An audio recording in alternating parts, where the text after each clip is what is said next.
L'heure du vote est bientôt arrivée. Les 15 et 22 mars prochains, les électeurs sont appelés aux urnes pour le premier puis le second tour des municipales. Les Français vont donc élire plus de 500 000 conseillers municipaux qui désigneront à leur tour les maires de 34 970 communes. Pour qui vote-t-on ? Contrairement à ce qu'on pourrait croire, les électeurs ne votent pas directement pour les maires lors des municipales. Ils élisent au suffrage universel plus de 500 000 conseillers municipaux qui désigneront ensuite les maires et ses adjoints, eux-mêmes élus lors d'un suffrage indirect. Qui peut voter ? Plusieurs conditions sont requises. L'électeur doit avoir au moins 18 ans. Sa nationalité doit être française ou d'un pays membre de l'Union européenne. Et il faut également qu'il s'inscrive sur les listes électorales afin de jouir de ses droits civils ou politiques. À cause du Brexit, les citoyens britanniques de France ne pourront ni voter ni être élus. 900 conseillers municipaux britanniques vont donc être exclus du scrutin. Qui peut être candidat aux élections municipales ?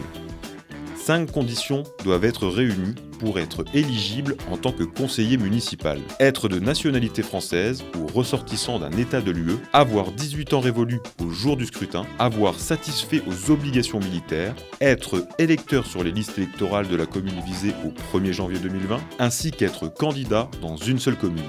Un maire, combien ça gagne ? Les maires reçoivent une indemnité, et non pas un salaire.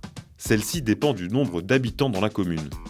Elle est de 661 € brut pour les communes de moins de 500 habitants et peut atteindre 5 640 € pour les villes de plus de 100 000 habitants. Quelles sont les fonctions du maire ? Le maire a une double casquette. Il est à la fois agent de l'État, tout en agissant au nom de la commune en tant que collectivité territoriale. Son rôle est donc de remplir des fonctions administratives, comme la publication des lois et des règlements, ainsi que de s'occuper de l'organisation des élections et de la légalisation des signatures. Et en tant qu'agent exécutif de la commune, il est chargé de l'exécution des décisions du conseil municipal.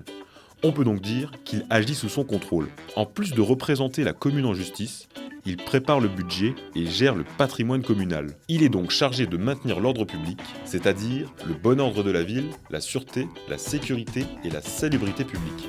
Que se passe-t-il s'il n'y a pas de candidat dans une commune ? L'élection n'a tout simplement pas lieu.